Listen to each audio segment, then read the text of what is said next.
So imagine waking up and seeing XRP sitting at $100,000. Yes, you read right.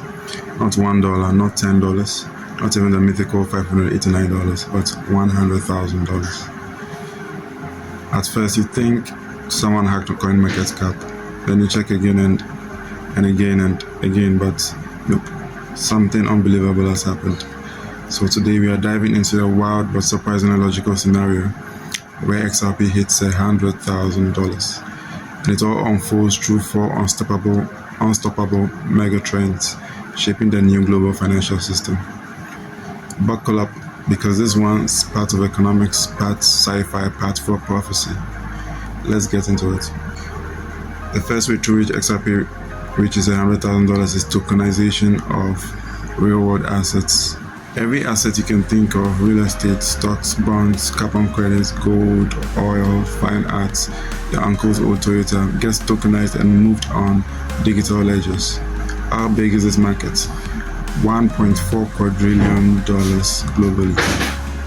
Now imagine even a fraction of that flowing across the chains that rely on a fast, neutral, interoperable liquidity token, XRP.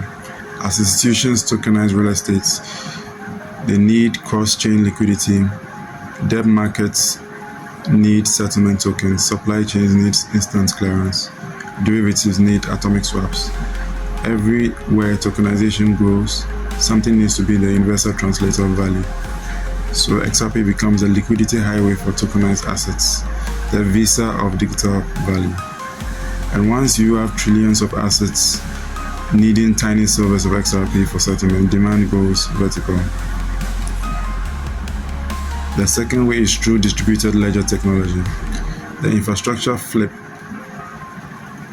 of banks. So the world finally realizes something. Traditional financial rails are basically two pigeons and a paperclip holding the system together. Banks need faster rails, cheaper settlements, interoperability, programmability, auditability. So they start migrating to distributed ledger technologies. But here's the twist. They don't want blockchains controlled by miners, stakers, or meme coin cults. They need neutrality, predictability, compliance-friendly architecture. And XRPL becomes the plumbing of the new financial layer. Every transaction on every XRPL sidechain, private ledger, or banking rail requires XRP somewhere in the flow, either for liquidity, bridging, or settlement. And once hundreds of institutions are depending on the same digital assets for cross payments and bridging, scarcity becomes real. The third way is through commerce and settlements. New global payment engine doesn't care about your feelings. They care about commercial settlement volume. Businesses move more money than retail investors ever could. Today, global business-to-business payments hit trillions daily. Now imagine Amazon using blockchain rails, shipping giants tokenizing invoices, corporations bypassing slow, swift corridors, international payroll running on distributed ledger technologies, trade finance moving to instant settlements, and each of these systems needs a liquidity bridge token that moves across jurisdictions flawlessly. XRP becomes the default lubricant of global commerce. As usage grows, liquidity pools deepen, market caps balloons, demand skyrockets, speculative interest detonates, and suddenly XRP isn't a crypto, it's infrastructure. At that point, a massive price per token becomes not crazy but necessary for the maths to work. The fourth way is through CBDCs, central bank digital currencies, the final catalyst. Governments roll out their central bank digital currencies, but guess what? No single CBDC can dominate.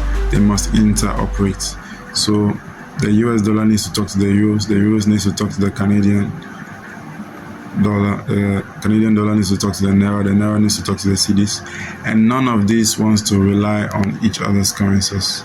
So they need a neutral bridge asset, a Switzerland of digital money, a token that can't be weaponized, sanctioned, or politically controlled. XRP fits the bill like it was born for this role. CBDC's interoperability layer, XRP rails, XRP bridge assets. Governments begin holding XRP in strategic reserves. Financial institutions hold it for liquidity operations.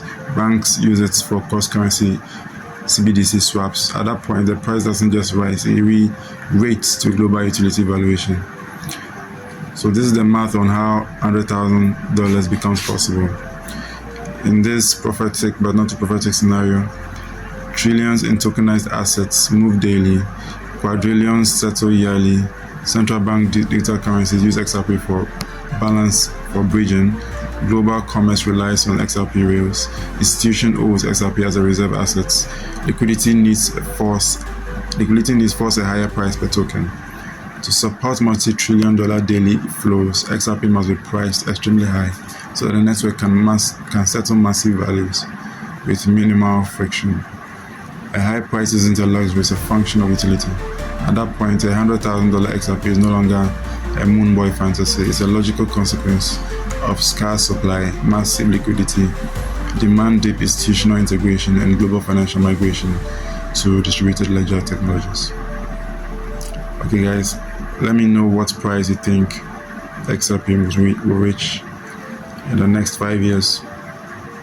So hit subscribe, comments. I'll see you guys in the next video. Okay, and don't forget to like as well. Bye.